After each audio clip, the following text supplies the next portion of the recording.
Good afternoon my dear students.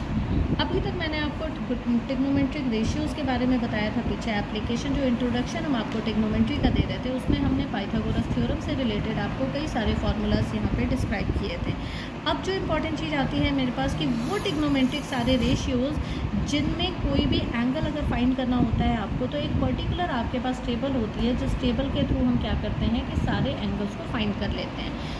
10th class तक बच्चों आपके पास सिर्फ 0 डिग्री, 30 डिग्री, 45 डिग्री, 60 डिग्री और 90 डिग्री तक आता है। 90 से लेके आपका 180 तक कंप्लीट ये आपका 11th क्लास में आता है।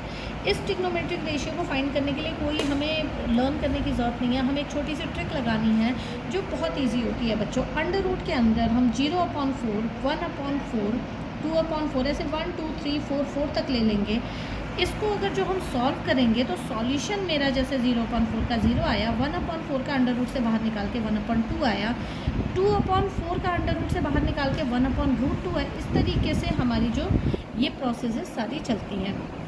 पहली लाइन आपको इससे डिस्क्रिप्शन से मिल जाएगी। दूसरी लाइन हमारी क्या होगी कि हमारी क्रॉस होती है बच्चों। ये जो लास्ट वाला है हमारा यानी कि साइन 90 की जो वैल्यू है वो मेरी cos 0 की वैल्यू बनेगी, 0 डिग्री। और यही चीज़ सेम यहाँ पे साइन 0 डिग्री की जो वैल्यू है वो लास्ट बनेगी आपकी cos 90 की वैल्यू। अगला नेक्स्ट ऐसे ही होगा कि साइन ए की वैल्यू जो साइन ए 60 डिग्री है, 60 डिग्री की वैल्यू बनेगी cos 30 की वैल्यू। नाउ नेक्स्ट आपका साइन 30 की वैल्यू बनेगी cos 60 की वैल्यू, और सामने वाला जस्ट आपके सीधे सामने हो जाता है 1/√2।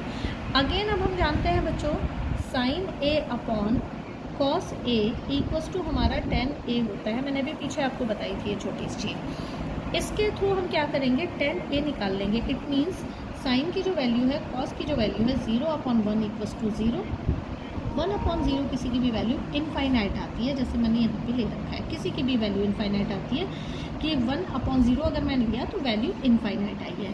इस तरीके से इनको हम क्या करेंगे, डिवाइड करते चले जाएंगे। और नॉर्मली डिवीज़न मैंने यहाँ पे कुछ नीचे कर रखे हैं सॉल्व कि 1/2 डिविजिबल बाय √3/2।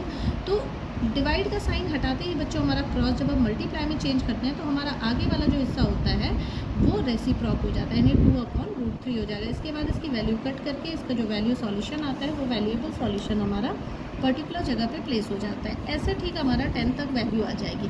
बाकी हम जानते हैं कि cosec equals to 1/sin, sec equals to 1/cos, cot equals to 1/tan। Same to same, यानी कि हमें क्या करना है कि बस कॉसेक का यहाँ पे साइन का रेसिप्रोक हमारा कॉसेक होगा और कॉस का रेसिप्रोक हमारा सेक होगा और tan का रेसिप्रोक हमारा कॉट होगा। तो हम नॉर्मली क्या करेंगे, सिंपल रेसिप्रोक से हम वैल्यू सॉल्व कर करके लिख लेंगे। अगर आप ये वैल्यू बच्चों 10th क्लास में बोर्ड के एग्ज़ाम में पहले ही जाकर टेबल फॉर्म कर लेते हैं अपनी कॉपी में, तो आपके जितने भी क्वेश्चन आते हैं उससे आपको सॉल्व करने में बहुत ईजी आसानी रहेगी। ओके माय डियर स्टूडेंट्स, अगर मेरे प्यारे बच्चों आपको मेरी ये बताई हुई चीज़ें, जितनी भी मैंने आपको ट्रिग्नोमेट्री से रिलेटेड आपको चीज़ें बताई, ये आपको समझ में आ गई हैं, फार्मूलाज आपको समझ में आ गए हैं, वैल्यू समझ में आ गई है, तो प्लीज़ मेरे चैनल को लाइक एंड सब्सक्राइब करें। आगे आने वाले वीडियोज़ में मैं अपनी एक्सरसाइजेस को सॉल्व करने के लिए आपको सारे क्वेश्चन सॉल्व कराऊंगी और साथ में RD शर्मा और RS अग्रवाल से रिलेटेड भी मैं क्वेश्चंस आपके सॉल्व कराऊंगी। Thank you.